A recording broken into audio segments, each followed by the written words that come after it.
Okay, it's Al Angelo from A Plus Racing. I'm winging it alone today. So some of you have been asking me about dynoing the car. We're down here today. I'm down at Driving Ambitions in Rancho Cordova, and they are by far the best dyno people that I know. And one of the reasons why I know that, because the kid who actually dynos a car, he was in my class several years ago, and I helped him get this job. So we've got our two cars here from the 25 hour. One of them's got a fresh engine in it. You saw me start putting it together. And then the other one has got the other engine in it that we've already had for a while. And so they're running two different classes. One's going to have to run a restrictor plate. The other one does not.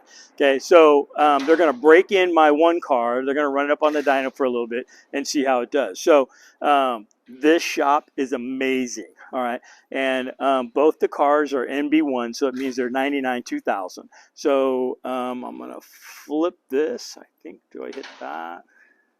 So I'll show you this car right here. So this is one of our cars that we'll be racing. This one is going to race E3. And then if we walk over to here, then you can see the other car. And you've seen this car in the shop, and you've seen me working on it over the last few months.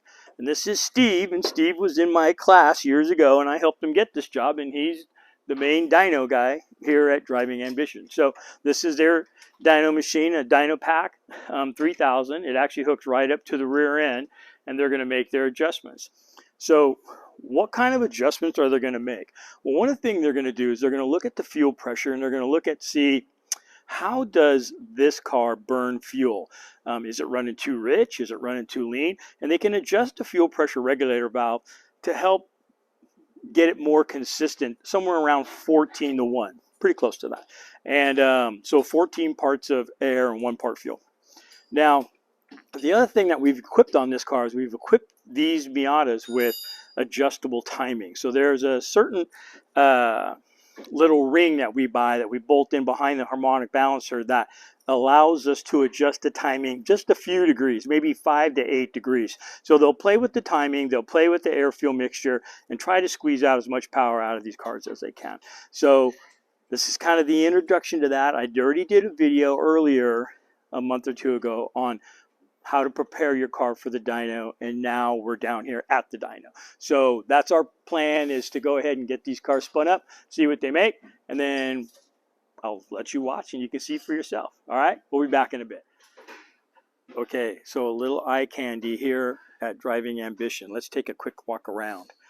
So they specialize in S2000s and Acura NSX. So these are some of the cars that they race here and they work on and they support. I mean, look at that. What a thing of beauty that is. So you may have seen these cars on TV. They travel all over the country, racing all over. Driving Ambition right there. And so, yeah, I talked to the owner, Chad, one time, and he was looking for introductory tech that he could tune into his own type of technician, and I knew a guy that was pretty good, Steve there, and I hooked the two of them up, and well, Steve's been here for a while now. So, and this is pretty much all they work on, high-end NXS, and maybe this motorcycle and a scooter. So, yeah, they got some pretty cool stuff in here. Man, look at that. I used to have one of these old MGs when I was in high school. I had a 67, and I think that's pretty close to a 67B right there. Anyhow, I just thought I'd let you guys look around at what's going on in here, and let's get on with the dyno. Okay, so I got Steve here. He's a little puzzled about what's going on. So he was in my class years ago. So Steve, you've done several pulls on here. You've moved the timing. You've moved the air-fuel ratio on the fuel pressure regulator valve, the adjustable one. Tell us what we're looking at here on the screen. So all these dotted lines are source material we have from dynoing this car through the years. And so we're kind of comparing it through these different graphs with AFR and horsepower and torque, and making small adjustments every run just to try and bring the number up. So that'll involve looking at the AFRs, and I got those where I want them pretty good. They're safe. So where do you want them? Can you tell them what that is? So up in the power band, probably between 12.5 and 13 is just a really good safe spot. Okay. Obviously up here in the low power band, it's a little bit lean, but you're never going to be on there at a racetrack. So that part's kind of irrelevant. Okay. But for anything up here, you want it no leaner or no richer than 12, and no leaner than 13.2. Okay. Is our safe spot we found. All right. And so right now I'm just working on finding the happy spot for the timing. Okay. And that's, we're going to see the timing adjustment on this end then, right? Yep. And yeah, so the next run you'll see that the red line is the line we just did, and there'll be a green line under it that will show us our next results. Okay. Well, let's spin it up and see what it does. So what he's doing is I put in a special adjustable timing wheel on this car, most of my NBs, so that we can adjust the timing. It is legal and to put that plate in there, and basically I get those from 5X Racing, and really easy to put in. They're only 4 bolts. Now some of you guys have been asking me, well, you know, where do I set the fuel pressure at? As you can see, I can't give you a number because without a dyno, that dyno tells me where we're going to put the fuel pressure at. So he's adjusting that fuel pressure so that we can get certain numbers on the top end of the car, since that's where we run the car most of the time. So right now he's just moving the timing a little bit, ever so little, and then he makes a pull, and then we compare it. And then as he stated, this car's been here half a dozen times easily, and they've kept track of the years gone past where the car made its power and all that, so they can compare it as they bring the car in. So once you find a dyno place, it's a good idea to keep going back so that they have your old records, and that helps them tune the car to get the most out of it. Now we are running a restrictor plate on this car because it is running E3S. So if we didn't have that restrictor plate in there, we'd be seeing some horrendous numbers on this engine. But we have to run that because this car is going to be running an E3S. So he's going to go ahead and spin it up. We're going to load it up. I want to step back because it is loud.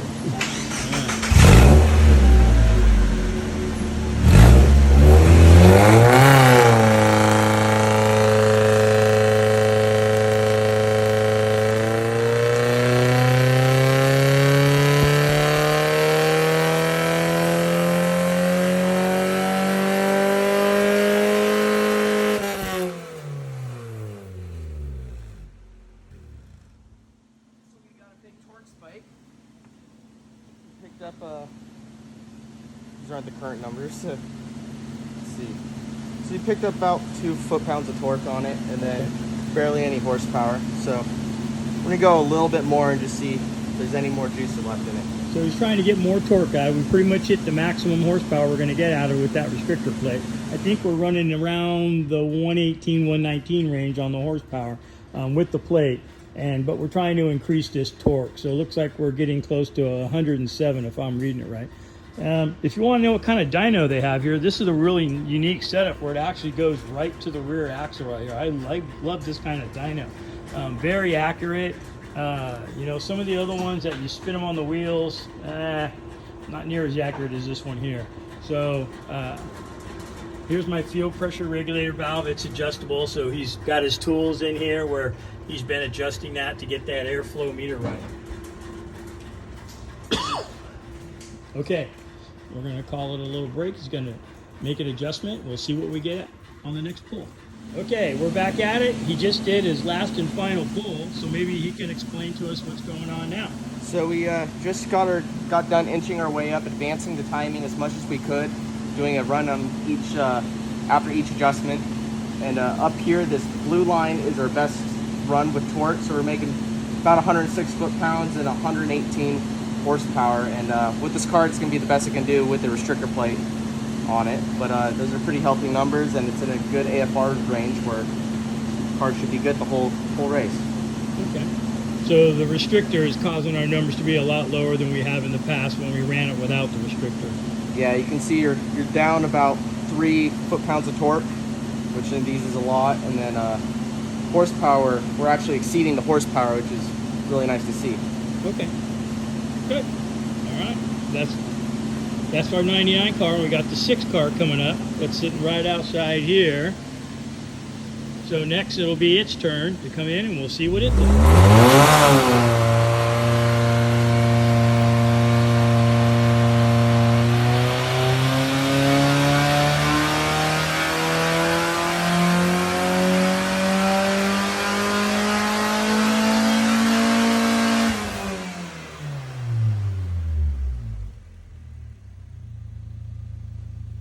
give it some more fuel. What's that? I'm gonna give it some more fuel. You don't seem to change much with it. This one has more fuel than the other one did, so that's not much. So what they're doing right now is they're increasing the fuel pump pressure to try to get the ratio up a little higher on the top end. This car is stock, but it doesn't have a restrictor plate. So those of you that are dealing with a Miata that has a stock engine in it, or maybe the original engine, that's what this car is.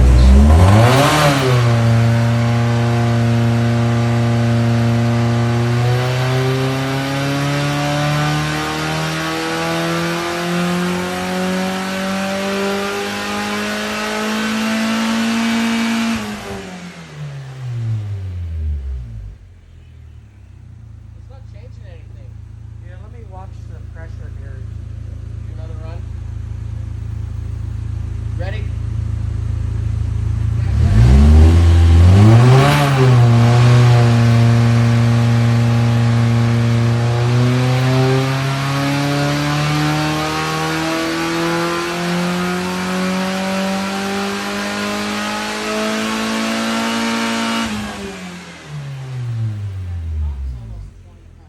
All right, Chad, so what it look like? 126. 126? Yeah, we had it as high as 120, a little over 127. Yeah. But we pulled a little timing out. Okay. Be just to safer? make it be safer. All right. So we're trying to get rid of any pre-ignition, detonation, poking holes in pistons. So we definitely don't want that. And so here's where we're at. And, That's torque. Yeah, the torque. Here's the AFR. So 118.73 on the torque. Yeah. Wow, that's pretty good for a stock engine. 126.4. 126.45 on the horsepower, and that's back down. So those are safe numbers for us to be able to run the 25-hour in. All right, and that's on our number 6 car. So thanks, Chad. Thanks for setting me up and getting the cars hooked up. I appreciate it. And so Chad here is the owner of Driving Ambition. And so if you need your car dyno, this is the place where I go, down in Rancho Cordova in Sacramento. All right. So we're calling it. We're going to the 25. All right. We just finished up the dyno. Well, we finished it last night. I went home, got some rest. So I'm back here today, but I wanted to conclude what happened on the dyno. So on the 99 car, the green car, everything went great. They adjusted the adjustable fuel pressure regulator valve to get the proper air-fuel mixture at the top end of the car. So that's what they basically do on the dyno. There's a couple ways to make the power. One of them is by adjusting the adjustable fuel pressure regulator valve, and the other one's by adjusting the timing. And you work the two together to try to make a combination that not only puts out the most power, but then they back it up a little bit, because you don't want to run that car on the ragged edge the whole time, especially when these cars are going to the 25 hours. So we kind of back it up a little bit. The numbers on that car with the restrictor plate ended up at 118 horsepower and 106 foot-pounds of torque. Okay, so I preferably like more torque than horsepower. I feel it gets my big carcass out of the turns a little faster. So I like to see the torque number. I would like to see that higher, but we got a restrictor plate in there, and that's probably, it's holding up the whole thing. Somebody asked me, well, what's a restrictor plate? The restrictor plate is a plate that goes in the intake that cuts down how much air is allowed into the engine. Imagine, running a mile and then you had to breathe, recover breathing through a straw. Okay, so that's kind of what it is. So, and we do that to make the car competitive with earlier model years, because they're smaller engines and they put out less power. So we're trying to equal. So if you had a really good running 1.6 car, those numbers would be really good. 118 horsepower on a 1.6 car and 106 foot-pounds of torque. That'd be a pretty fast 1.6 car. So what they've done is they've designed this restrictor plate to make a 1.6 competitive with the newer model year. Now you want to have some fun, pull the restrictor plate out of the intake, and away we go. So the second car, which was the number 69 car, that is unrestricted. It's going to be racing in E3, and so we don't have to run a restrictor plate. And so that car, that's just a wrecking yard engine. That was an engine I picked up out of a used car at a wrecking yard. It's nothing I built, nothing special in there other than the air cleaner. We also put in a an adjustable timing wheel so we could move the timing around on it. And it's got an adjustable fuel pressure regulator valve in the trunk. And so with that, that car put out 128 horsepower and 118 foot-pounds of torque. We did back it down to like 126 and a half, just like I said, to keep it safe so that we're not pushing the limits on the car for 25 hours. All right. So as far as getting your car dynoed adjusted, I highly recommend that you use an adjustable fuel pressure regulator valve, because that's where they're going to be able to tweak it and get some power out of that. They're not cheap. The ones that I've been putting in my Spec Miata, I get them from Advanced Motorsports in Wisconsin, and talk to Ben down there, and I think they can run me about $500. So that's a really good way to go. As far as on the timing wheel, I get the adjustable timing plate from 5X in Florida. I'm going to do a video, finish up the engine that we're building here, and I'm going to do a video on how I install that, and I'll show you how it works when we get to that video. Okay, so when you see the video, that I'll label it something like Pro Built Motor Timing Belt. When we get to that, then I'll show you how to put on that plate. Okay, but that concludes the dyno. So I remember a question that somebody says, well, how do I know where to set the fuel pressure? Well, you don't without a dyno. I mean, you could set it, you know, on that Miata, you could set it for 50 pounds and it would run and it would work. But you wouldn't get the most power out of it. Without dynoing it and then adjusting it to see what the numbers do, you'll never get all you can out of it. So if you're going to go to have a car dyno, I highly recommend you get the adjustable fuel pressure regulator valve, because then they're going to be able to tune that thing in to get the most power that you can.